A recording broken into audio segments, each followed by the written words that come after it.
आप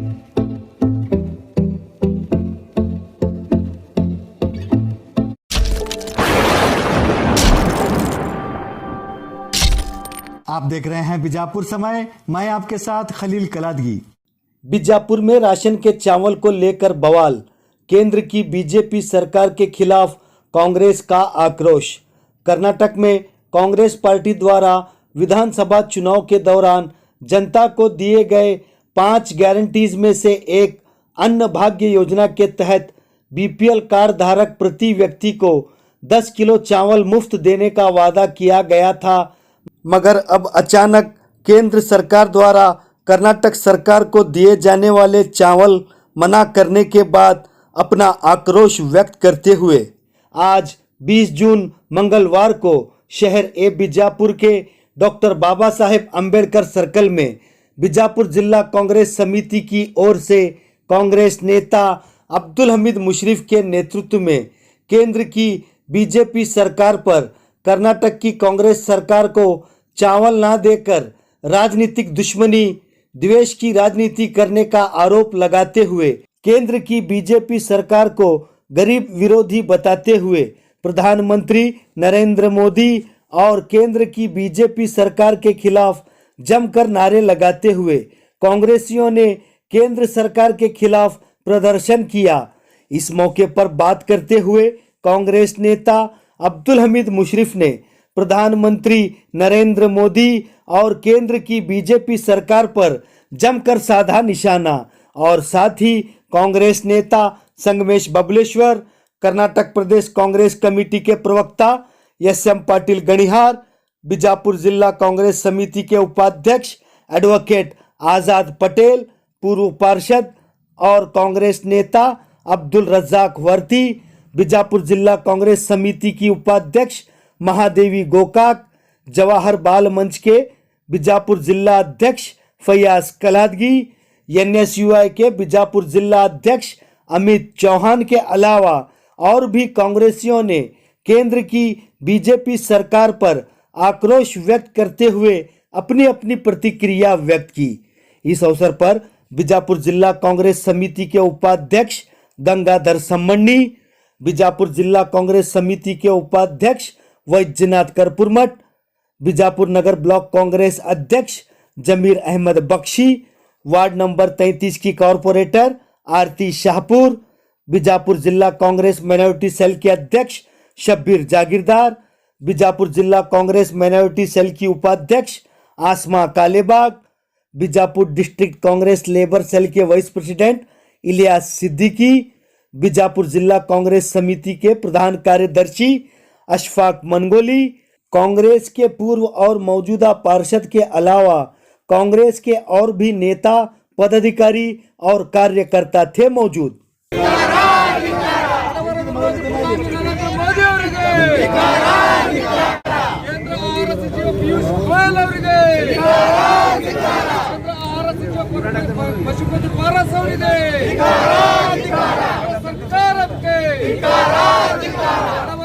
केंद्र सरकार के जन विरोधी केंद्र सरकार के जन विरोधी प्रधानमंत्री नरेंद्र मोदी ಅವರಿಗೆ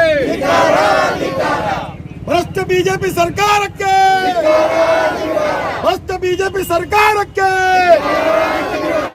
ಇವತ್ತು ನಮ್ಮ ಕಾಂಗ್ರೆಸ್ ಎಲ್ಲ ಲೀಡರ್ಸ್ ನಮ್ಮ ಅಕ್ಕಂಗರು ಎಲ್ಲರೂ ಕೂಡಿ ನಾವು ಕೇಂದ್ರ ಸರ್ಕಾರ ನಮ್ದೇನು ಗ್ಯಾರಂಟಿ ಘೋಷಣೆ ಮಾಡಿದ್ದೀವಿ, ನಾವು 10 ಕಿಲೋ ಅಕ್ಕಿ ಕೊಡ್ತೀವಿ ಅಂತ. ಮೊದಲು 7 ಕಿಲೋನು ಅಕ್ಕಿ ಕೊಟ್ಟಿದ್ದು ನಮ್ಮ ಕಾಂಗ್ರೆಸ್ ಸರ್ಕಾರ, 5 ಕಿಲೋ ಮಾಡಿದ್ದು ಬಿ ಜೆ ಪಿ ಸರ್ಕಾರ ಬಂದು. ಏನು ನಮ್ಮ ಗ್ಯಾರಂಟಿ 160 ಗ್ಯಾರಂಟಿ ನಮ್ಮ ಸಿದ್ದರಾಮಯ್ಯ ಸಾಹೇಬರು 2013ಲಿಂದ 17 ತನಕ ಕೊಟ್ಟಿದ್ರು. ಆ ಗ್ಯಾರಂಟಿ ಪೂರಾ ಸಕ್ಸಸ್ ಮಾಡಿದ್ರು. ಈಗಿದು 5 ಗ್ಯಾರಂಟಿ. ಫಸ್ಟ್ ಬಸ್ಸಿಗೆ ಫ್ರೀ ಕೊಟ್ಟಾರೆ, ಎಲ್ಲ ನಮ್ಮ ಅಕ್ಕಂಗಾರು ಎಲ್ಲರೂ ಹೆಣ್ಮಕ್ಳು ಹೊಂಟಾರೆ, ಎಲ್ಲಿ ಬೇಕಾದಲ್ಲಿ ಹೋಗ್ಲಿ ಕರ್ನಾಟಕದೊಳಗೆ ಹೋಗ್ಲಾಕತ್ತ. ಅವ್ರಿಗೆ ಬಿ ಜೆ ಪಿ ಅವ್ರಿಗೆ ಎದಿ ಹೊಡೆದೈತಿ. ಈಗ ಅಕ್ಕಿ ಒಂದು ಕೊಟ್ರೆ ನಾವು ಎಲ್ಲ ಸ್ಟೇಟ್ದೊಳಗೆ ಸೋಲ್ತೀವಂತ. ಏನು ಅವ್ರ ಅಪ್ಪನ ಮನೇಲಿಂದ ಕೊಡ್ಲಿಕ್ಕತ್ತಿಲ್ಲ, ನಮ್ಮ ಸರ್ಕಾರ ದುಡ್ಡು ಕೊಡ್ತೈತಿ. ದುಡ್ಡು ಕೊಟ್ಟು 5 ಕಿಲೋ ಅಕ್ಕಿ 10 ಕಿಲೋ ಅಕ್ಕಿ ನಾವು ಕೊಡ್ಲಿಕ್ಕತ್ತೀವಿ. ಕರೆಂಟ್ ಫ್ರೀ ಕೊಡ್ಲಿಕ್ಕತ್ತೀವಿ. 3,000 ಡಿಗ್ರಿ ಆಧಾರ್ ಕೊಡ್ಲಿಕ್ಕತ್ತೀವಿ. 1,500 ಡಿಪ್ಲೊಮಾ ಏನೋ ಪ್ರೋಗ್ರಾಮ್ ಇರಲಿ 100ಕ್ಕೆ 100 ನಮ್ಮ ಸಿದ್ದರಾಮಯ್ಯ ಸರ್ಕಾರ ಮಾಡ್ತೈತಿ. ಅವ್ರನ್ನ ನಮ್ಗೆ ಕೇಂದ್ರ ಸರ್ಕಾರ ಅವ್ರ ಮನ್ ಕಿ ಬಾತ್ ಕೊಡ್ತೀನಿ ನಾನು. ಅಚ್ಚೇ ದಿನ ಆತು, ಅಚ್ಚೇ ದಿನ ಎಲ್ಲಿ ಬಂದು ಏನ್ರಿ ನಮ್ಗೆ ಗ್ಯಾರಂಟಿ ಬರೋಣ. ಫಸ್ಟ್ ಬಸ್ಸರೇ ಫ್ರೀ ಆಯ್ತು, ಮತ್ತು ಕರೆಂಟ್ ಫ್ರೀ ಆಯ್ತು. ಈಗ ಅಕ್ಕಿನೂ ಫ್ರೀ 100ಕ್ಕೆ 100 ಮಾಡ್ತೀವಿ. 3,000 ಕೊಡ್ತೀವಿ, 1,500 ಕೊಡ್ತೀವಿ, 2,000 ಗೃಹಲಕ್ಷ್ಮಿನೂ ಕೊಡ್ತೀವಿ. ಏನು ನಮ್ಮ ಸರ್ಕಾರ, ನಮ್ಮ ಸಿದ್ದರಾಮಯ್ಯ ಸರ್ಕಾರ ಏನು ಹೇಳ್ತೈತಿ, ನಮ್ಮ ಸಿದ್ದರಾಮಯ್ಯ ಸಾಹೇಬರು, DK ಶಿವಕುಮಾರ್ ಸಾಹೇಬರು, MP ಪಾಟೀಲ್ ಸಾಹೇಬ್ ಅದು ಮಾಡಿ ತೋರಿಸೋತನ ಬಿಡಂಗಿಲ್ಲ. ಇದೇ ಅನ್ಯ ಭಾಗ ಇವ್ರು ಹ್ಯಾಂಗೆ ಮಾಡ್ತಾರಂತಾರೆ ಅದೇ ಫಸ್ಟ್ ನಾವು ನಮ್ಮ ಸರ್ಕಾರ ಮಾಡ್ತೈತಿ. ಅವ್ರ ಮೂವತ್ತಿಗೆ ಉಗುಳ್ದಂಗೆ ಮಾಡ್ತೈತಿ BJP ಅವ್ರಿಗೆ. ಅವ್ರು ಕೊಡ್ಲಿಕ್ಕೆ ಅಂದ್ರೂ ಬೇರೆ ಸ್ಟೇಟ್ಲಿಂದ ನಾವು ತರ್ತೀವಿ, ನಾವು ಕೊಡಿಸ್ತೀವಿ, ನಮ್ಮ ಸರ್ಕಾರ ಕೊಡ್ತೈತಿ. ಯಾರು ಏನು ಅಂಜಬೇಡ್ರಿ. BJPಗೆ ತಕ್ಕ ಪಾಠ ಕಲಸ್ರಿ. ಮುಂದೆ ಮತ್ತಿನ MP ಎಲೆಕ್ಷನ್ ಅದ. ಎಲ್ಲವ್ರು MP ಎಲೆಕ್ಷನ್ದೊಳಗೆ ಮೋದಿಯವ್ರು ಹಂಗೆ ನಮ್ಮೇನು ಸುಳ್ಳು ಮಾತಾಡಂಗಿಲ್ಲ, ಏನು BJP ಅವ್ರು ಹಂಗೆ ಸುಳ್ಳು ಮಾತಾಡಂಗಿಲ್ಲ. ಹೇಳ್ತಾರವರು, ಅವ್ರೇನು ಕೊಡ್ತಾರ, ಅವ್ರೇನು ಮಾಡ್ತಾರೆ. ಈಗ ಕೊಟ್ಟಾರಿಲ್ಲ. ಈಗ ಬಸ್ ಫ್ರೀ ಮಾಡೀವಿ, ಅನ್ನಭಾಗ ಫ್ರೀ ಮಾಡ್ತೀವಿ, 2,000 ಕೊಡ್ತೀವಿ, 3,000 ಕೊಡ್ತೀವಿ, 1,500 ಕೊಡ್ತೀವಿ. ಎಲ್ಲ ನಾವು ನಮ್ಮ ಪ್ರೋಗ್ರಾಮ್ 5 ಪ್ರೋಗ್ರಾಮ್ ನಾವು ಮಾಡೋದು ಖಚಿತ. ನಮ್ಮ MP ಎಲೆಕ್ಷನ್ದೊಳಗೆ ಅವ್ರು ಸೋಲಿಸ್ನೂ ಖಚಿತ. ಅದಕ್ಕೆ ಅವರು ನಮ್ಗೆ ನಮ್ಮ ಪ್ರೋಗ್ರಾಮ್ಗಳಿಗೆ ಬ್ರೇಕ್ ಹೊಡಿಲಾಕತ್ತಾರೆ. ಏನು ಆಗಾಗಿಲ್ಲ. ಅವ್ರು ಕೊಡ್ಲಿ ಬಿಡಲಿ, ನಾವು ಬೇರೆ ರಾಜ್ಯದಿಂದ ತರ್ತೀವಿ. ನಾವು ಏನು ಆಶ್ವಾಸನೆ ಕೊಡ್ತೀವಿ ಅದು ಕೊಡ್ತೀವಿ. ಕೇಂದ್ರ ಸರ್ಕಾರದ ಒಂದು ನೀತಿಯನ್ನು ನೋಡಿದ್ರೆ ಅವ್ರು ಹಿಂದೆ ಹೇಳ್ತಾ ಇದ್ರು, ನಾವು ಕಾಂಗ್ರೆಸ್ ಮುಕ್ತ ರಾಜ್ಯವನ್ನು, ಕಾಂಗ್ರೆಸ್ ಮುಕ್ತ ದೇಶವನ್ನಾಗಿ ಮಾಡ್ತೇವೆ ಅಂತೇಳಿ. BJP ಅಜೆಂಡಾ ನೋಡಿ ನಮ್ಮ ನಾಯಕರಾದಂಥ ಸಿದ್ದರಾಮಯ್ಯನವರು ಇಡೀ ದೇಶ ಕರ್ನಾಟಕದ ಕಡೆ ನೋಡೋ ಹಾಗೆ ಅವರೊಂದು ಮಾತನ್ನು ಅವತ್ತು ಹೇಳಿದರು, ನಾವು ಇನ್ನೊಂದು ಪಕ್ಷನ ಮುಕ್ತ ಮಾಡ್ತಕ್ಕಂಥ ದ್ವೇಷದ ರಾಜಕಾರಣ ಮಾಡೋರಲ್ಲಪ್ಪ, ನಾವು ಹಸಿವು ಮುಕ್ತ ರಾಜ್ಯವನ್ನು ಮಾಡ್ತೇವೆ ಅಂತಕ್ಕಂಥ ಮಾತನ್ನು ಹೇಳಿದರು.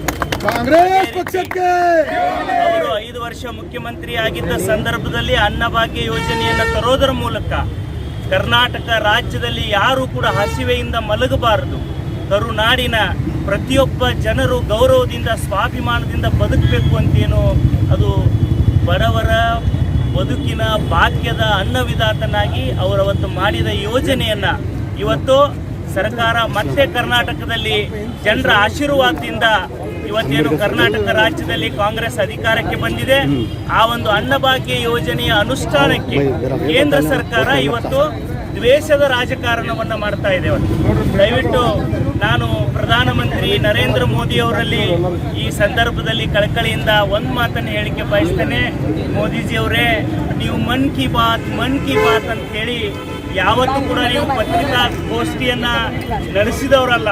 ಪ್ರಧಾನಮಂತ್ರಿಯಾಗಿ ಎಂದಾದರೂ ನೀವು ಮಾಧ್ಯಮದ ಮಿತ್ರರಿದ್ದೀರಿ, ಪ್ರಧಾನಮಂತ್ರಿಗಳು ಎಂದಾರ ಪತ್ರಿಕಾಗೋಷ್ಠಿ ನಡೆಸಿದಾರೇನ್ರಿ? ಇಲ್ಲ.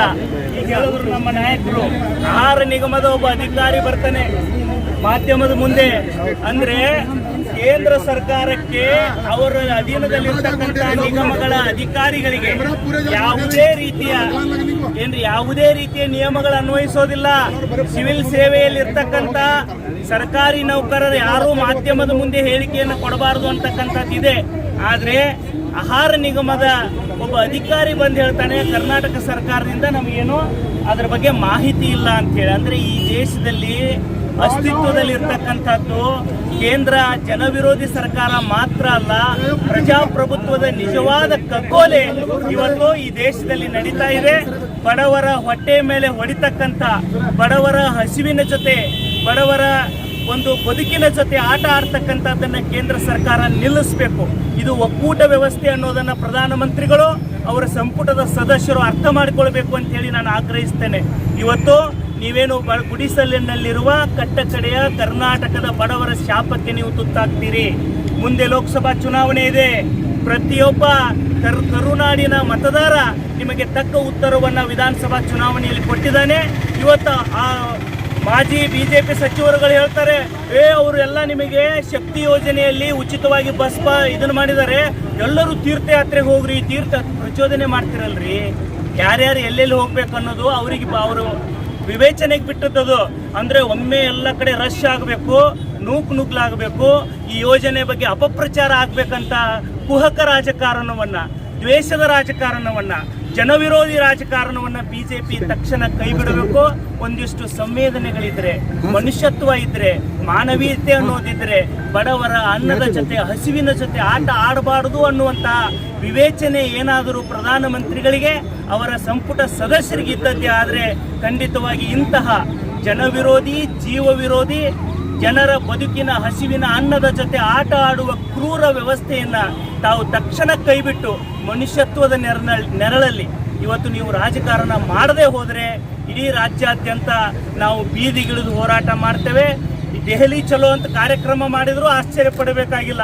ಹಸಿದ ಹೊಟ್ಟೆಯ ಅನ್ನದ ಜೊತೆ ಆಟ ಆಡ್ತಿದ್ದೀರಲ್ಲ ನರೇಂದ್ರ ಮೋದಿ ಅವರೇ, ಈ ರಾಜ್ಯದಲ್ಲಿ, ಈ ದೇಶದಲ್ಲಿ ಏನು ನೀವು ಸರ್ವಾಧಿಕಾರತ್ವವನ್ನು ತರೋದಕ್ಕೆ ಹೊರಟಿದ್ದೀರಾ? ಅದಕ್ಕೆ ನಾನು ಕೊನೆಯದಾಗಿ ಕೇಂದ್ರ ಸರ್ಕಾರಕ್ಕೆ, ಇಡೀ ಕಾಂಗ್ರೆಸ್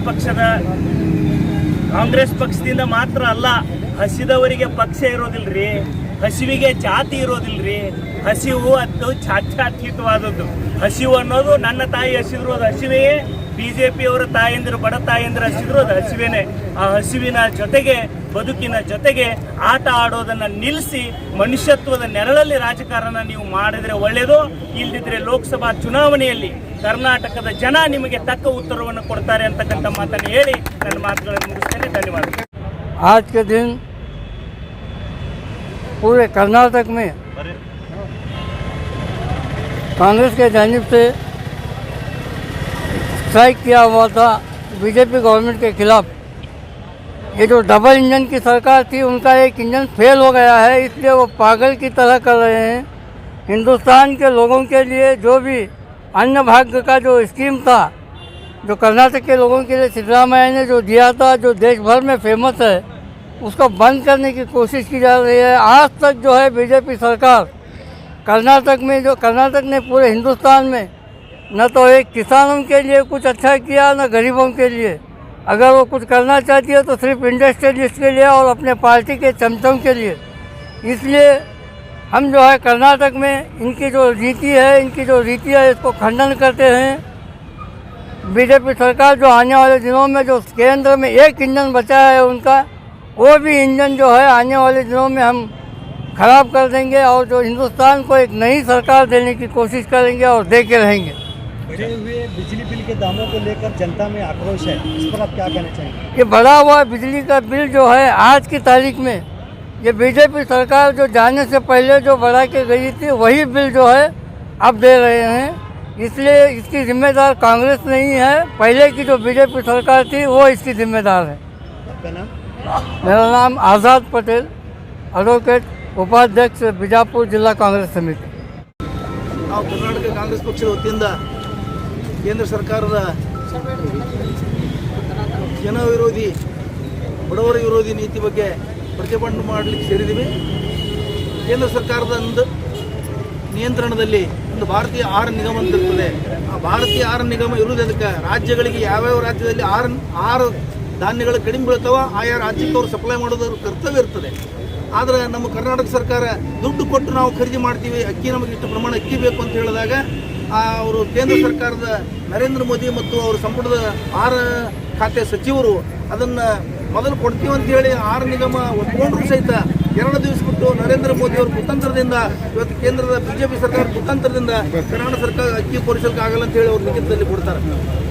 ಇವತ್ತು ಕರ್ನಾಟಕ ಸರ್ಕಾರ ಕೇಂದ್ರದಿಂದ ಅಕ್ಕಿ ಪಡಿತಾ ಇದ್ದು ಪುಕ್ಕಟ್ಟಲ್ಲ, ದಾನ ರೂಪದಲ್ಲೆಲ್ಲ, ಅದು ದುಡ್ಡು ಕೊಟ್ಟು ಖರೀದಿ ಮಾಡೋದು ಅವ್ರದ್ದು ಉದ್ದೇಶ. ಮತ್ತು ಸಿದ್ದರಾಮಯ್ಯನವರು ಸ್ಪಷ್ಟವಾಗಿ ಹೇಳಿದ್ದಾರೆ, ನಾವು ದುಡ್ಡು ಕೊಡ್ತೀವಿ, ನಮ್ಮ ಅಕ್ಕಿ ಕೊಡು ಅಂತೇಳಿ. ಅಕ್ಕಿ ಕೊಡೋದಿಲ್ಲ, ದುಡ್ಡು ಕೊಟ್ಟರು ಅಂತ ಹೇಳಿದ್ರೆ ಇವರು ಬಡವರ ವಿರೋಧಿ ಮತ್ತು ಕಡುಬಡವರ ಒಂದು ಹೊಟ್ಟೆ ಮೇಲೆ ಕಾಲು ಕೊಡುವಂಥ ಒಂದು ಧೋರಣೆ. ಇದನ್ನು ನಾವು ಕರ್ನಾಟಕ ಕಾಂಗ್ರೆಸ್ ಪಕ್ಷದಿಂದ ಬಿಜಾಪುರ ಜಿಲ್ಲಾ ಘಟಕದ ವತಿಯಿಂದ ಖಂಡಿಸ್ತೀವಿ ಈ ಸಂದರ್ಭದಲ್ಲಿ. ಯಾಕಂತ ಕೇಳಿದ್ರೆ ಲಕ್ಷ ಕೋಟಿ ಆಹಾರಧಾನ್ಯ ಇದೆ ಭಾರತೀಯ ನಿಗಮದಲ್ಲಿ, ಅದು ವರ್ಷಿಗೆ ಲಕ್ಷ ಕೋಟಿಗಟ್ಟಲೆ ಹಾಳಾಗ್ತದೆ. ಆದರೂ ಸಹಿತ ಅದು ಹಾಳಾಗಲಿ ಹೊರತಾಗಿ ನಾವು ಕರ್ನಾಟಕ ಕೊಡಬಾರ್ದು. ಕರ್ನಾಟಕ ಸರ್ಕಾರದಲ್ಲಿ ಕಾಂಗ್ರೆಸ್ ಪಕ್ಷದ ಹೆಸರು ಬರಬಾರ್ದು, ಬೆಳಿಬಾರ್ದು. ಅವ್ರೇನು ಜನರಿಗೆ ಒಂದು ಗ್ಯಾರಂಟಿ ಕೊಟ್ಟಿದ್ದಾರೆ, ಗ್ಯಾರಂಟಿ ಪೂರೈಸಲಿಕ್ಕೆ ಅವರು ಅಡೆತಡೆ ಮಾಡ್ತಾ ಇದ್ದಾರೆ. ಇದು ಗ್ಯಾರಂಟಿ ಪೂರೈಸಲಿಕ್ಕೆ ಅಡೆತಡೆ ಅಂದರೆ ಅದು ಬಡವರಿಗೆ ಕಲ್ಯಾಣ ಕಾರ್ಯಕ್ರಮಗಳಿಗೆ ಅಡೆತಡೆನೇ ನಿಜವಾಗ್ಲೂ. ಅದಕ್ಕೆ ನಾವು ಈ ಸಂದರ್ಭದಲ್ಲಿ ಎಲ್ಲರೂ ಕೂಡಿ ಪ್ರತಿಭಟನೆ ಮಾಡ್ತೀವಿ. ಕೇಂದ್ರ ಸರ್ಕಾರ ಧೋರಣೆಯನ್ನು ನಾವು ಇದ್ರದ್ದು ಇದನ್ನು ಖಂಡಿಸ್ತಾ ಇದ್ದೀವಿ ನಾವು ಈ ಸಂದರ್ಭದಲ್ಲಿ. ನಮಸ್ಕಾರ. ಇವತ್ತು ನಾವು ಒಂದು BJP ಸರ್ಕಾರದ ಸೇಡಿನ ರಾಜಕಾರಣದ ವಿರುದ್ಧ ನಾವು ಇವತ್ತು ಒಂದು ಬೃಹತ್ ಪ್ರತಿಭಟನೆಯನ್ನು ನಾವು ಮಾಡಿದ್ದೀವಿ ನಮ್ಮ ಜಿಲ್ಲಾ ಕಾಂಗ್ರೆಸ್ ಸಂಯೋಗದಲ್ಲಿ. ಸೊ ಇವತ್ತು ಯಾತಕ್ಕಾಗಿ ಪ್ರತಿಭಟನೆ ಅಂತಂದ್ರೆ, ಇವತ್ತು ನಮಗೆ ಬರ್ತಕ್ಕಂಥ ಹಕ್ಕನ್ನು ನಮಗೆ ಕೊಡ್ರಿ ಅಂತಂದರೆ ಕೇಂದ್ರ ಸರ್ಕಾರದಲ್ಲಿ ಸೇಡಿನ ರಾಜಕಾರಣ ಮಾಡಿರ್ತಕ್ಕಂಥದ್ದು ನಿಮಗೆಲ್ಲ ಗೊತ್ತಿರತಕ್ಕಂಥ ವಿಷಯ. ಹಾಗಾಗಿ ನಾವೇನು ಅವ್ರ ಹತ್ರ ಪುಕ್ಷಾಟಿ ಕೇಳಿದ್ದಿಲ್ಲ, ದುಡ್ಡು ಕೊಡ್ತೀವಪ್ಪ ಕೊಡ್ರಿ ಅಂತ ಹೇಳಿದ್ದೀವಿ. ಅವ್ರು ಕೊಡಲಿಲ್ಲ ಪುಣ್ಯಾತ್ಮರು. ಆದರೆ ನಾವು ಅದಕ್ಕೆ ಯಾವುದಕ್ಕೂ ಕೂಡ ಜಗ್ಗುವುದಿಲ್ಲ. ಆದರೆ ಇವತ್ತು ಕೇಂದ್ರ ಸರ್ಕಾರದ ಅಧಿಕಾರಿಗಳು ಅಧಿಕಾರಿಗಳು ಯಾರೂ ಕೂಡ ಮೀಡಿಯಾ ಮುಂದೆ ಬಂದು ಮಾತನಾಡಬಾರ್ದು ಅಂತಕ್ಕಂಥದ್ದು ಒಂದು ಸರ್ಕ್ಯುಲರೇ ಇದೆ. ಆದರೆ ಆ ಸರ್ಕ್ಯುಲರ್ ಆಧಾರವನ್ನು ಧಿಕ್ಕರಿಸಿ ಇವತ್ತು ಅಧಿಕಾರಿಗಳಿಗೆ ಮಾತನಾಡ್ಸಕತ್ತಿದ್ದಾರೆ. ಸೊ ಆ ಅಧಿಕಾರಿಗಳಿಗೂ ಕೂಡ ಅವ್ರ ವಿರುದ್ಧ ಕ್ರಮವನ್ನು ಆಗಬೇಕು. ಜೊತೆಗೆ ನಾವು ಏನೇ ಮಾಡಿದರೂ ಕೂಡ ನಮ್ಮ ಮುಖ್ಯಮಂತ್ರಿಗಳಾಗಿರ್ತಕ್ಕಂಥ ಸನ್ಮಾನ್ಯ ಸಿದ್ದರಾಮಯ್ಯನವರು, ಉಪಮುಖ್ಯಮಂತ್ರಿಗಳಾಗಿರ್ತಕ್ಕಂಥ DK ಶಿವಕುಮಾರ್ ಸಾಹೇಬರು ಮತ್ತು ಜೊತೆಗೆ ನಮ್ಮ ಜಿಲ್ಲಾ ಉಸ್ತುವಾರಿ ಸಚಿವರಾಗಿರ್ತಕ್ಕಂಥ ಸನ್ಮಾನ್ಯ MB ಪಾಟೀಲ್ ಸಾಹೇಬರು ಎಲ್ಲರ ಮೇಲೂ ನಾವು ಒಂದು ಇದನ್ನು ಮಾಡ್ತೀವಿ. ಎಲ್ಲರೂ ಕೂಡಿಕೊಂಡು ಇವತ್ತು ನಮಗೆ ಈ ನಾಳೆ ಜುಲೈ 1ನೇ ತಾರೀಕಿಂದ 10 kg ಅಕ್ಕಿಯನ್ನು ಕೊಡ್ತೀವಿ ಅನ್ನುವಂಥ ಒಂದು ವಿಶ್ವಾಸನ ಈ ಸಂದರ್ಭದಲ್ಲಿ ನಾನು ವ್ಯಕ್ತಪಡಿಸ್ತೇನೆ. ಅಮಿತ್ ಚವಾಣ್, NSY ಜಿಲ್ಲಾಧ್ಯಕ್ಷರು. आज बीजापुर शहर में हमीद भाई मुशर्रफ के नेतृत्व में जो कांग्रेस के जिला सभी पदाधिकारी और सब कॉरपोरेशन के कॉरपोरेटर मिलके एक प्रतिभटना करें। आपको मालूम है कि जिस तरह से कांग्रेस ने 5 गारंटी दिए थे, उस गारंटी के तहत एक गारंटी जो चावल की थी वो 10 kg का देने का था। तो 10 kg चावल जो केंद्र सरकार से 5 किलो चावल आना था, तो वो उन्होंने आज देने के लिए मना करें। पहले तो परमिशन दिए थे, सैंक्शन दिए थे, उसके पैसे लेते हैं, भुगत नहीं देते। पर आज उनको ये भुखला गए कि अगर कांग्रेस पार्टी जिस तरह से 5 वादे किए हैं, 5 गारंटी दी है, 5 गारंटी अगर करने के बाद पूरे देश में ये गारंटी फैल जाएगा तो बीजेपी का सपना साफ हो जाएगा। इस डर से कर्नाटका को जो चावल भेजना था वो नहीं भेज रहे, तो इसलिए इस बात के लिए हम खंडन करने यहाँ पे जमा हुए हैं। दूसरी बात ये है कि आप लोग जानते हैं कि जिस तरह से जो बस पासिस का गारंटी दिए थे महिलाओं को, जब महिलाओं को जिस तरह से दिया था, पूरे कर्नाटक में सब महिला फ्री में फिर रहे हैं। और उसी तरह जो लाइट बिल है, वो लाइट बिल का भी आप लोगों को सैंक्शन किया है। और जो माह को जो बहने के जो थे उनको 2-2 हज़ार रुपये देने के वो भी फार्म शुरू कर चुके हैं। इसी तरह सारे वादे पूरे करने जा रहे हैं। तो ये बीजेपी वाले भुखला कर कांग्रेस पार्टी को डैमेज करने की कोशिश कर रहे हैं, मगर उनकी डैमेज नाकाम रहेगी और पूरे देश भर में ये गारंटी का सिलसिला बढ़ता रहेगा। और गारंटी के साथ में कांग्रेस भी, केंद्र सरकार में कांग्रेस भी सरकार आने का यही भी गारंटी हम देते हैं कि गारंटी से वो चुन के आएंगे। आपका नाम? मेरा नाम अब्दुल रज़ाक भर्ती है। और जो बात आप KEB के बारे में बोल रहे थे, मार्च ही महीने में ही वो बिल बढ़ा चुके हैं। आप लोगों को उसका रिकॉर्ड भी दिया जाएगा। आप देख सकते हैं लोगों को गुमराह कर रहे हैं। यहाँ के MLA बौखला गए हैं। जिस तरह से उनकी गवर्नमेंट आने के बाद जो मजाक करना चाहते थे, 40% कमीशन लेना चाहते थे, उस डर को आज उन्होंने, आज देखो इतने साल से वो 5 साल से कोई प्रतिभटन नहीं किए। आज पानी के बारे में उन्हीं का MLA है, उन्हीं के पार्टी के लोग यहाँ वाटर टैंक के ऊपर प्रतिभटना कर रहे हैं। वो क्या है उसका वजह आप जान चुके हैं। तो इसलिए ऐसी दोगली व्यवहार उन्होंने करते हैं। तो केंद्र सरकार को ये मालूम होना चाहिए कि आने वाले दिनों में कांग्रेस सरकार पूरी बहुमत से केंद्र में रहेगी। जिस तरह कर्नाटक में रहेगी उसी तरह के केंद्र में भी रहेगी। बिजली के दर बीजेपी सरकार ने बढ़ाया है, तो अब आपकी गवर्नमेंट है, कांग्रेस क्यों नहीं कम करती? आप देखिए जो गवर्नमेंट ऑफ कर्नाटका के जो अधिकारी रहते हैं, जिस तरह से मार्च में उन लोगों ने बढ़ाया था, उस दर को निकालने के लिए जो पहले से गैजेट हो गया था, उससे जो अप्रूवल हुआ था, उसने 2 महीने का जो बिल हर एक लेके बिल में डाल चुके हैं। पर अब हमारी सरकार के अभी तक उसके कैबिनेट मीटिंग में चर्चा नहीं हुई। अब जैसे ही कैबिनेट मीटिंग में चर्चा होगी उस तरह से उन लोगों ने उसका कम करने का वादा भी करें और कम भी करेंगे। आपका नाम? मेरा नाम अब्दुल रज़ाक वर्ती। जो पिछले दिनों हमारे राज्य में जो कांग्रेस हमारी सरकार जो बनी, उस टाइम पर जो है हमारे मैनिफेस्टो में 5 घोषणाएं की गई थी गारंटी, जिसका अहम एक जो योजना थी वो थी अन्न भाग्य योजना, जिसमें गरीबों के लिए BPL कार्ड धारकों के लिए 10 किलो चावल देने की जो घोषणा की गई, इसको हमारे राज्य के मुख्यमंत्री सिद्धरामैया साहब ने जो है पहले कैबिनेट मीटिंग में इसको लागू किया। लेकिन केंद्र की जो बीजेपी सरकार है, जो कि गरीबों के खिलाफ, किसानों के खिलाफ और भी जो लोग इस देश को चला रहे हैं, उन गरीबों के खिलाफ ये सरकार है। क्योंकि उन्होंने जो चावल जो हम लोग देने का जो घोषणा की है उसको रोक दिया है।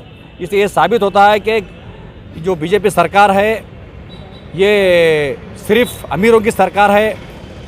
अदानी अंबानी बीजेपी सरकार जो इन लोगों की सरकार है। अगर इस देश में अगर गरीबों को लेकर चले वाली अगर कोई सरकार है तो कांग्रेस की सरकार है। बहुत ही शर्म की बात है। अगर आपको राजनीति करना है तो आप पॉलिटिकली राजनीति करें तो करें, वो पार्टी के साथ करें, ना कि गरीबों के साथ खिलवाड़ करें। क्योंकि गरीब जो है इस देश का अन्नदाता है, किसान जो है देश का अन्नदाता है, उनके खिलाफ आप काम कर रहे हैं। आने वाले दिनों में जो है इसको आपका खामियाजा भुगतना पड़ेगा। आने वाले एमपी इलेक्शन में इसका बिल्कुल अब जिस तरह से हमारे कर्नाटक के राज्य की जनता ने आपको एक सबक सिखाया है, आने वाले 2024 एमपी इलेक्शन में भी जो इसका सबक हम सिखाएंगे, ऐसी बात कहते हुए अपनी बात को ख़त्म करता हूँ। मैं फयाज कलादगी, जिला अध्यक्ष जवाहर बाल मंच कांग्रेस विजयपुर। ಹಮ್ಮಿಕೊಂಡಂತ ಈ ಪ್ರತಿಭಟನೆ ನೇತೃತ್ವವನ್ನು ವಹಿಸಿದಂಥ ಜಿಲ್ಲಾ ಕಾಂಗ್ರೆಸ್ ಕಮಿಟಿಯ ಎಲ್ಲ ಪದಾಧಿಕಾರಿಗಳು, ಅಧ್ಯಕ್ಷರು ಹಾಗೂ ನಮ್ಮ ನೆಚ್ಚಿನ ನಾಯಕರಾದಂಥ ಅಬ್ದುಲ್ ಹಮೀದ್ ಮುಸ್ಲಿಂ ಸಾಹೇಬ್ರೆ ಹಾಗೂ ಇಲ್ಲಿ ನೆರೆದಂಥ ಮಾಧ್ಯಮ ಮಿತ್ರರು ಹಾಗೂ ನನ್ನ ಸಹೋದರಿಯರು, ಇವತ್ತು ನಮ್ಮ ಸರ್ಕಾರ ಬಂದರೂ ಕೂಡ ಇವತ್ತು ನಾವು ಪ್ರತಿಭಟನೆ ಮಾಡೋದು ತಪ್ತಾ ಇಲ್ಲ. ಯಾಕಂತಂದ್ರೆ ನಮ್ಮ ಕೇಂದ್ರ ಬಿಜೆಪಿ ಸರ್ಕಾರ ಏನು ಆಡಳಿತ ನಡೆಸ್ತಾ ಇದೆ ಅದು ಅತ್ಯಂತ ಭಯಭೀತವಾಗಿದೆ ಈಗ. ಯಾಕಂದರೆ ಮೋದಿ ಅವರು ಅಧಿಕಾರದಲ್ಲಿ ಬಂದ ತಕ್ಷಣ ಇಡೀ ಭಾರತ ದೇಶದ ಜನತೆಗೆ ಒಂದು ಸಂದೇಶವನ್ನು ಕೊಟ್ಟರು. ಏನಂತಂದ್ರೆ ನಾವು ಕಾಂಗ್ರೆಸ್ ಮುಕ್ತ ಸರ್ಕಾರವನ್ನು ಭಾರತ ದೇಶವನ್ನು ಮಾಡ್ತೇವೆ ಅಂತ ಹೇಳಂದ್ರು. ಆದ್ರೆ ಎಲ್ಲರೂ ನೀವು ಕೇಳಿರ್ಬೇಕು, ಈಗ ಭಾರತೀಯ ನಿಯಮ ಎಲ್ಲಾದರೂ ಬೆಳೆದ್ರೆ ನಾವೆಲ್ಲ ಸಣ್ಣವರಿದ್ದಾಗ ಹೇಳ್ತಿದ್ರು ಇದು ಕಾಂಗ್ರೆಸ್ ಕಸ ಇದ್ರು ಎಷ್ಟು ತಿಂತೀರಿ ಅಷ್ಟು ಹಬ್ಬದ ಅಂತ ಹೇಳಿ. ಅದಕ್ಕೆ ಇದು ಒಂದು ಸಣ್ಣ ಉದಾಹರಣೆ ಮುಖಾಂತರ ಬಿಜೆಪಿ ಅವ್ರು ತಿಳ್ಕೋಬೇಕು. ನಮ್ಮನ್ನು ಎಷ್ಟೇ ಕಿತ್ತು ಹಾಕಿದ್ರು ನಾವು ಮತ್ತೆ ಸಿಗುತ್ತೇವೆ ಹೇಳ್ತೇವೆ. ಯಾಕಂತಂದ್ರೆ ಬಡವರಿಗಾಗಿ ನಾವು ಹೇಳ್ತೇವೆ. ಇವತ್ತು ನೋಡ್ರಿ, ಇವತ್ತಿನ ಸಮಯದಲ್ಲ ಈ ಒಂದು ಅಕ್ಕಿಯನ್ನು ನಾವು ಫ್ರೀ ಕೊಡ್ತಾ ಇರೋದು. ಇದು 12ನೇ ಶತಮಾನದ ಬಸವಣ್ಣವರ ಒಂದು ಕಾಲದಿಂದ ಸಹಿತ ಅನ್ನ ದಾಸೋಹದ ಮುಖಾಂತರ ಇದು ಒಂದು ಪಾರಂಪರ್ಯವಾಗಿ ಬಂದಿದೆ. ಆ ಒಂದು ಅನ್ನ ದಾಸೋಹವನ್ನು ಇವತ್ತು ನರೇಂದ್ರ ಮೋದಿ ಅವರು ಇವತ್ತು ಕೊಡೋದಿಲ್ಲ ಅಂತ ಹೇಳಿ ಇವತ್ತೇನು ಅದನ್ನು ಧಿಕ್ಕರಿಸ್ತಾ ಇದ್ದಾರೆ. ಅವರಿಗೆ ನಿಜವಾಗ್ಲೂ ಬಡವರು ಶಾಕ್ ಕಟ್ತದೆ. ಇವತ್ತು ನಾವು ಕರ್ನಾಟಕ ಸರ್ಕಾರಕ್ಕೆ ಇದನ್ನ ನಾವು ಅಕ್ಕಿ ಕೊಟ್ಟರೆ ಅವ್ರು ಮತ್ತೆ ಬೆಳೀತಾರೆ, ಮತ್ತೆ ಜನರ ಮನಸ್ಸಿನೊಳಗೆ ಮುಂದೆ ಬರುವ ಪಾರ್ಲಿಮೆಂಟ್ ಇಲೆಕ್ಷನ್ನಲ್ಲಿ ಮತ್ತೆ ಕಾಂಗ್ರೆಸ್ಗೆ ಗೆಲ್ತದೆ, ಮತ್ತು ಸರ್ಕಾರ ಕಾಂಗ್ರೆಸ್ ಕೂತ ಮ್ಯಾಗ ಅನ್ನೋ ಒಂದು ಭಯದ ಭೀತಿಯಿಂದ ಇವತ್ತು ಅವರು ನಮ್ಗೆ ಇವತ್ತು ಅಕ್ಕಿಯನ್ನು ಕೊಡೋದು ನಿರಾಕರಿಸ್ಯಾರ. ಆದ್ರೆ ಅದೇನೋ ಅಂತಾರಲ್ಲ, ವಿನಾಶಕಾಲ ವಿಪರೀತ ಬುದ್ಧಿ ಅಂತ ಹೇಳಿ ಅವ್ರ ಬುದ್ಧಿ ಭಾಳ ಕೆಲಸ ಮಾಡಾಕತ್ತಿಲ್ಲ ಒಂದು ಇದ್ರೊಳಗೆ ಬರೋದೊಳಗೆ. ಅದಕ್ಕಾಗಿ ಇವತ್ತು ಅವ್ರು ಕೊಡದೇ ಇದ್ರು ಏನಾಯ್ತು, ಅನೇಕ ರಾಜ್ಯಗಳಿಗೆ ನಮ್ಮ CM ಅವರು ಇವತ್ತು ಪತ್ರಗಳನ್ನು ಬರೆದಿದ್ದಾರೆ. ಅದರ ಮುಖಾಂತರ ಯಾರೋ ಮಾನವೀಯತೆ ಇದ್ದ ಒಂದು ಮಮತೆಯ ಕಳ್ಳು ಇರೋರು ಇವತ್ತು ನಮ್ಮ ಕರ್ನಾಟಕ ಸರ್ಕಾರಕ್ಕೆ ಅಕ್ಕಿಯನ್ನು ಕೊಡ್ತೇವೆ ಅಂತೇಳಿ ಮುಂದೆ ಬರ್ತಾ ಇದಾರೆ. ಆದರೆ ಇವತ್ತು ನೋಡ್ಬೇಕು ನಾವು ಬಿಜೆಪಿ ಮಾತು ಯಾರು ಕೇಳ್ತಾ ಇಲ್ಲ. ನರೇಂದ್ರ ಮೋದಿಯವರು ಪ್ರಧಾನಿನೇ ಇರ್ಬೋದು. ಇಲ್ಲಿ ಅತ್ಯಂತ 9 ವರ್ಷದಿಂದ ಇಲ್ಲಿ ಕರ್ನಾಟಕದಲ್ಲಿ ಅವ್ರು ರಾಜ್ಯಭಾರ ಮಾಡಿದ್ರು ಸಹಿತ ಅನೇಕ ಸಾರಿ ಮೋದಿಯವರು ಬಂದರು. ಇವತ್ತು ಯಾಕೆ ಬರಬೇಕಿತ್ತು? 9 ವರ್ಷ ರಾಜ್ಯಭಾರ ಮಾಡಿದ್ರೆ ಮೋದಿಯವರು ಬರಬಾರ್ದಿತ್ತು. ಎಲ್ಲಿ ರಾಹುಲ್ ಗಾಂಧಿ ಕಾಲಿಡ್ತಾರೆ ಅಲ್ಲಿ ನಿಮ್ಮ ಕಾಂಗ್ರೆಸ್ ಸೋಲ್ತಿದೆ ಅಂತಿದ್ರು. ಇವತ್ತು ಯಾರು ಸೋತಾರ ನೀವೇ ಇವತ್ತು ಮನನ ಮಾಡ್ಕೋಬೇಕದನ್ನ. ಅದಕ್ಕೆ ಈ ಮುಂದೆ ಬರುವ ಒಂದು ಲೋಕಸಭೆ ಚುನಾವಣೆಯಲ್ಲಿ ಕೂಡ ಜನರು ಎಚ್ಚೆತ್ತು ಇವತ್ತು ನರೇಂದ್ರ ಮೋದಿ ಅವರನ್ನ ಸರ್ಕಾರ ಒಂದು ಮುಚ್ಚಬೇಕಂತೇಳಿ ಇವತ್ತೇನು ಸನ್ನದ್ಧರಾಗಿ ಕುಳಿತಿದ್ದಾರೆ. ನಿಜವಾಗ್ಲೂ ಅದು ಕಾಂಗ್ರೆಸ್ ಪಕ್ಷಕ್ಕೆ ಒಂದು ವರವಾಗಿ ಹೊಂದೈತಿ. ಇವತ್ತೇನು ನಮಗೆ ಬೇಡ ಬಡವ್ರಿಗೆ ಅಕ್ಕಿ ಕೊಡೋದಿಲ್ಲ ಅಂದಾರಲ್ಲ, ಅದು ನಮಗೆ ವರ ಅಂತೇಳಿ ನಾವು ತಿಳ್ಕೊಂಡೋದ್ರೆ ಇವತ್ತು ಏನೇ ಯಾವುದೇ ಪರಿಸ್ಥಿತಿ ಬಂದರೂ ಸಹಿತ 1ನೇ ತಾರೀಕಿಗೆ ನಾವು ಅಕ್ಕಿ ಬಡವ್ರಿಗೆ ಕೊಟ್ಟೆ ಕೊಡ್ತೀವಿ ಅಂತ ಸಿದ್ದರಾಮಯ್ಯ ಏನು ಶಬ್ದ ಮಾಡಿದಾರ, ಅದು ನಿಜವಾಗ್ಲೂ ದೇವ್ರು ನಮಗೆ ಕರ್ಣ ತೋರ್ತಾನೆ ಅಂತೇಳಿ ನಾವು ಈ ಒಂದು ಪ್ರತಿಭಟನೆ ಮುಖಾಂತರ ಕೇಂದ್ರ ಸರ್ಕಾರಕ್ಕೆ ಧಿಕ್ಕಾರವನ್ನು ಹಾಕ್ತಾ ಇದ್ದೇವೆ. ಅದಕ್ಕಾಗಿ ಇಲ್ಲಿ ಮಾತನಾಡಲಿಕ್ಕೆ ಅವಕಾಶ ಕೊಟ್ಟಂತ ತಮ್ಮೆಲ್ಲರಿಗೂ ವಂದಿಸಿ. इकरा पीयू साइंस कॉलेज में बॉयज एंड गर्ल्स के लिए एडमिशन की हुई शुरुआत। बीजापुर शहर के एक बेहतरीन एजुकेशनल इंस्टीट्यूशंस में से एक इकरा पीयू साइंस कॉलेज में आपके बच्चों के उज्जवल भविष्य को संवारने के लिए क्वालिफाइड और एक्सपीरियंस टीचर्स की बेहतरीन टीम के साथ well equipped laboratories, stamp lab, playground के साथ साथ PCMB और नीट एग्जाम्स के लिए बेहतरीन ऑफर भी मौजूद है। तो देर किस बात की, इकरा पीयू साइंस कॉलेज में एडमिशन के लिए नीचे दिए गए पते पर कांटेक्ट करें। Fatima campus, BSNL quarters road near Mangoli base Bijapur. नीचे दिए गए नंबरों पर कॉल करके आप अपने बच्चों के अच्छे फ्यूचर के लिए एक बेहतरीन प्लान तैयार कर सकते हैं। जुड़े रहिएगा आपके अपने चैनल बीजापुर समय के साथ।